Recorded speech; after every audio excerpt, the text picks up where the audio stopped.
Thanks for choosing Navigator template. So in this video, I'm going to walk through with the process of building a knowledge base website. So click on Use Template. And I am signing in with my Gmail account. Now, you'll show up with two options and I'm choosing the first one since I don't have any existing site. After that, I'm naming my site and click on Next. Now click on Duplicate Template, which will redirects you to your Notion account. This is the duplicated template and I'm changing the name of the template. The home page is the root of your site, represented by a slash in the path column. In Components, you'll find all the Notion blocks used in this template. You can cross-check with the website to see how every block renders on the site. In Getting Started, you'll find the usage guide of this template. This is the documentation database.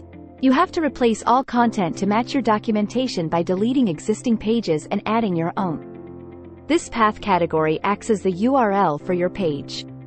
If you don't specify the path property, Bullet uses the title by default, converting it to a suitable format. While optional, you must have at least one property with a slash, otherwise, Bullet won't know your homepage and will render the table as the homepage.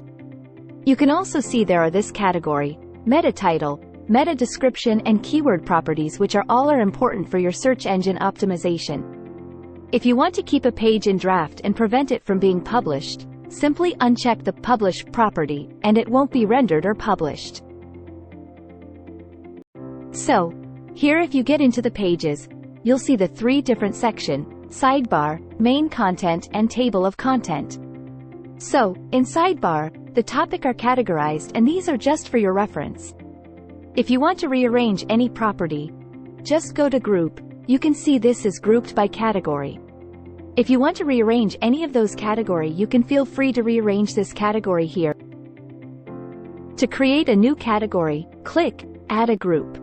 You can also hide or unhide the entire category from your sidebar, and also you can change the category of your page here as well.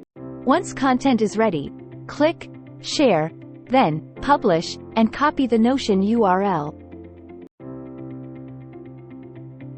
Now paste the URL and click on Apply and Create to render your site in Bullet. And the site is published, and now get into Bullet Live Dashboard for designing your site. This sidebar says the features of Bullet. And in Pages sections you can able to preview your site before publishing it. In the Code section, you can add custom CSS, and this happens when duplicating the template. The CSS is based on the template you choose.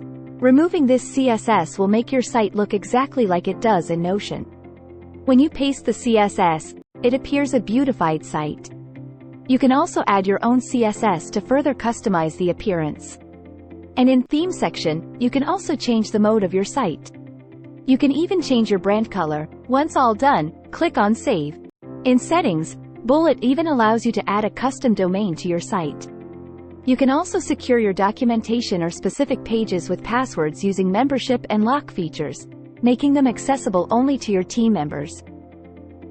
Once all the customizations for your site are complete, click on Publish. Your site will then be successfully published on internet.